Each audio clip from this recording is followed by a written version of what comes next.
Kisah sosok Umair bin Sa'ad radhiyallahu anhu yang sangat agung dan amanah. Bab 1. Anak yatim dari kaum Ansor. Di kota Madinah yang hangat oleh persaudaraan iman, hiduplah seorang anak bernama Umair bin Sa'ad radhiyallahu an. Ia berasal dari kaum Ansor, golongan mulia yang Allah pilih untuk menolong Rasulullah dan kaum muhajirin. Namun sejak usia dini, kehidupan Umair telah diwarnai kehilangan dan kesederhanaan. Ayah kandungnya wafat ketika Umair masih kecil.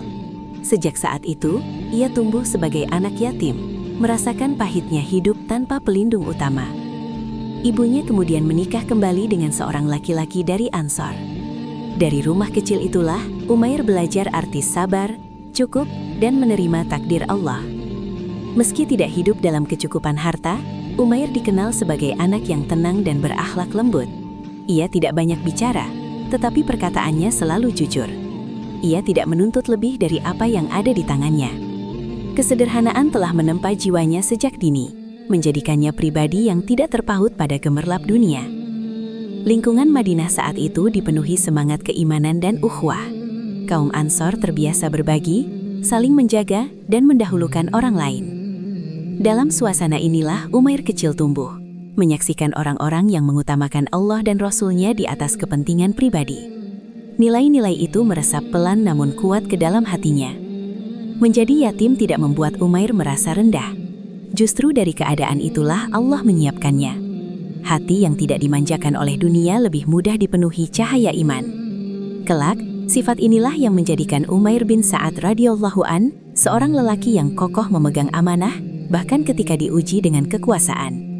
Bab pertama kehidupannya ditulis dengan tinta kesabaran, dan dari lembar awal inilah Allah menumbuhkan seorang hamba yang kelak dikenang bukan karena kekayaan atau ketenaran, melainkan karena kejujuran dan ketakwaannya. Bab 2. Cahaya Islam membentuk kepribadian. Ketika cahaya Islam menyinari Madinah, ia tidak hanya mengubah wajah kota itu, tetapi juga membentuk jiwa-jiwa yang tinggal di dalamnya. Di antara jiwa yang tersentuh paling dalam oleh cahaya itu adalah Umair bin Sa'ad radhiyallahu an. Umair tumbuh di masa ketika Rasulullah SAW berada di tengah-tengah kaum Ansar. Setiap ayat Al-Quran yang turun, setiap nasihat Nabi SAW menjadi pelajaran hidup yang nyata, bukan sekedar kata-kata. Umair mendengarnya, merenungkannya, lalu menyimpannya dalam hati yang masih polos namun jujur. Islam mengajarinya bahwa nilai seorang manusia bukan pada nasab atau harta, melainkan pada ketakwaannya. Ajaran ini sangat melekat pada diri Umair, seorang anak yatim yang sejak kecil tidak memiliki keistimewaan duniawi. Ia menemukan dalam Islam sebuah kemuliaan yang tidak bergantung pada siapa orang tuanya, tetapi pada bagaimana ia taat kepada Allah. Sejak mengenal Islam, Umair dikenal sebagai pribadi yang sangat menjaga lisan dan hati. Ia takut berkata dusta, takut menzolimi, dan takut jika Allah murka kepadanya. Ketakutan ini bukan ketakutan yang melemahkan, melainkan ketakutan yang melahirkan keteguhan. Ia belajar bahwa iman menuntut kejujuran, meskipun pahit. Bahwa mencintai Rasulullah SAW bukan sekedar ucapan, tetapi membela kehormatannya dengan perbuatan. Pelajaran-pelajaran ini tumbuh bersamaan dengan pertumbuhan usianya, membentuk kepribadian yang lurus dan bersih. Cahaya Islam juga mengajarkan Umair untuk hidup zuhud dan sederhana. Ia tidak silau oleh dunia, karena sejak awal ia telah diajarkan bahwa dunia hanyalah tempat singgah. Pandangan inilah yang kelak menjaga hatinya tetap bersih ketika amanah besar diletakkan di pundaknya.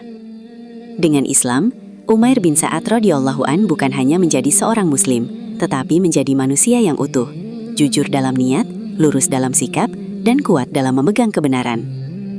Inilah fondasi kepribadian yang Allah bangun sejak awal, sebelum ujian-ujian besar menghampirinya. Bab 3. Ujian kejujuran terhadap ayah tiri. Iman yang sejati selalu diuji. Bagi Umair bin Sa'ad radhiyallahu an, ujian itu datang dari tempat yang paling dekat dengan hatinya, rumahnya sendiri. Suatu hari, Umair mendengar ayah tirinya mengucapkan perkataan yang merendahkan dan mencela Rasulullah SAW. Kalimat itu tidak diucapkan di medan perang, bukan pula oleh musuh Islam, tetapi oleh orang yang selama ini memberinya makan dan perlindungan. Ucapan itu seperti petir yang menyambar hati Umair. Ia terdiam, dadanya sesak.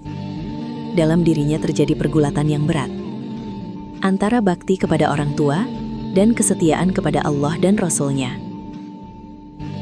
Malam itu Umair tidak dapat memejamkan mata. Kata-kata ayah tirinya terus terngiang di telinganya.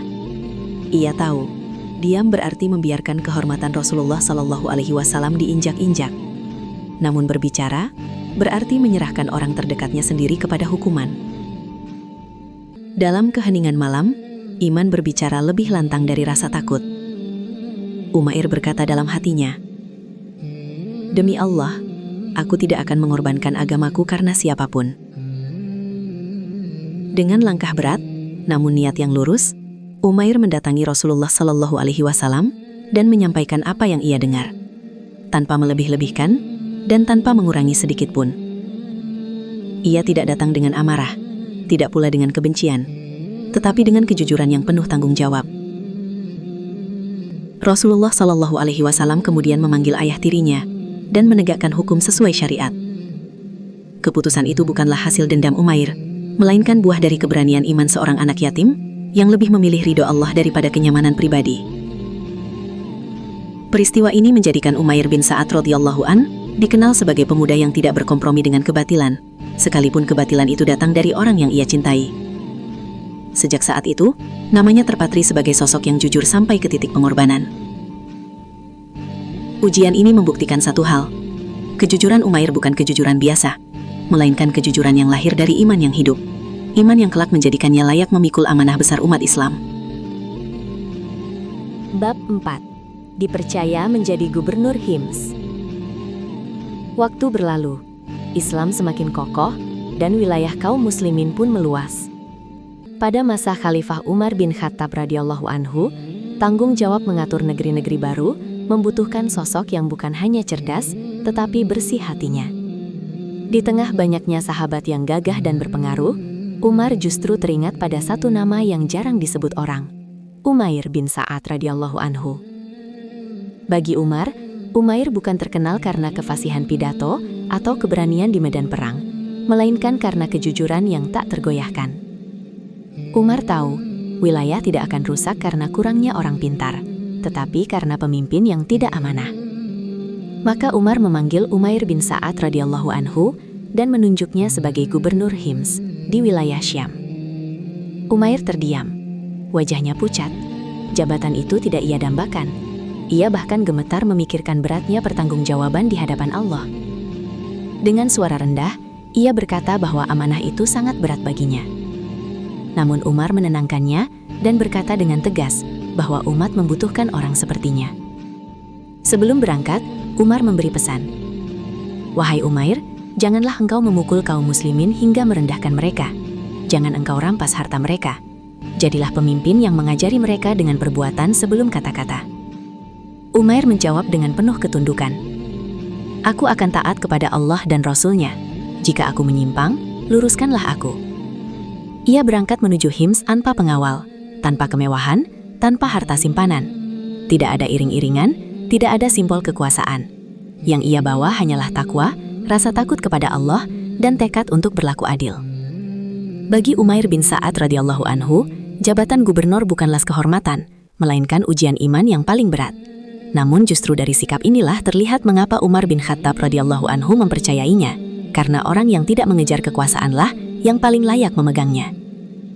Bab ini menandai perubahan besar dalam hidup Umair, dari seorang hamba yang tersembunyi menjadi penjaga amanah umat, tanpa pernah berubah dalam kesederhanaan dan ketakwaannya. Bab 5. Kepemimpinan yang zuhud dan bersih. Ketika Umair bin Sa'ad radhiyallahu anhu tiba di Hims, tidak ada istana yang ia minta, tidak pula rumah megah yang ia cari.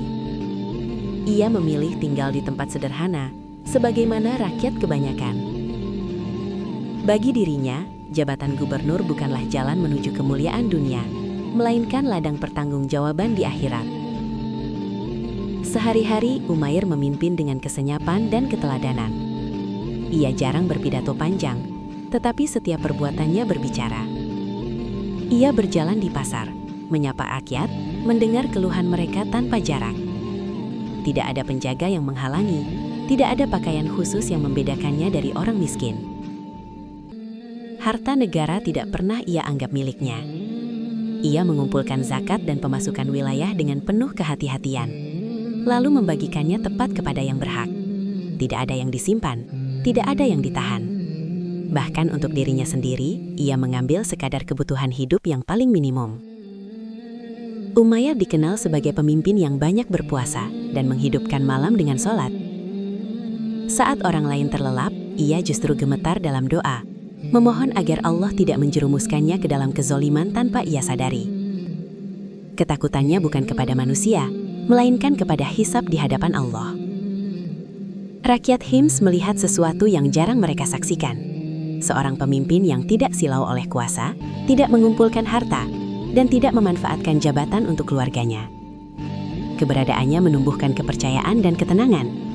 Keadilan tidak perlu dipaksakan, karena datang dari hati yang bersih. Berbulan-bulan kepemimpinan Umair berlalu, namun tidak satupun laporan harta dikirim ke Madinah. Bukan karena lalai, bukan pula karena khianat, melainkan karena tidak ada yang tersisa. Semua telah ia tunaikan sesuai amanah. Kepemimpinan Umair bin Sa'ad radhiyallahu anhu adalah gambaran zuhud yang hidup. Memegang kekuasaan tanpa dikuasai olehnya, mengatur dunia tanpa menjadikannya tujuan. Dan justru karena kebersihan inilah, Allah menjaga namanya tetap harum dalam sejarah. Bab 6. Kedatangan yang menggetarkan hati Umar. Hari-hari berlalu di Madinah. Di tengah kesibukan mengurus urusan kaum muslimin, Umar bin Khattab radhiyallahu anhu mulai diliputi kegelisahan. Dari wilayah Himyr, tempat Umair bin Sa'ad radhiyallahu anhu diangkat sebagai gubernur, tidak pernah datang laporan harta maupun pemasukan ke Baitul Mal. Umar bukan menuduh, tetapi takut. Takut jika amanah telah disia-siakan. Takut jika seorang yang ia percaya justru terbebani hingga lalai.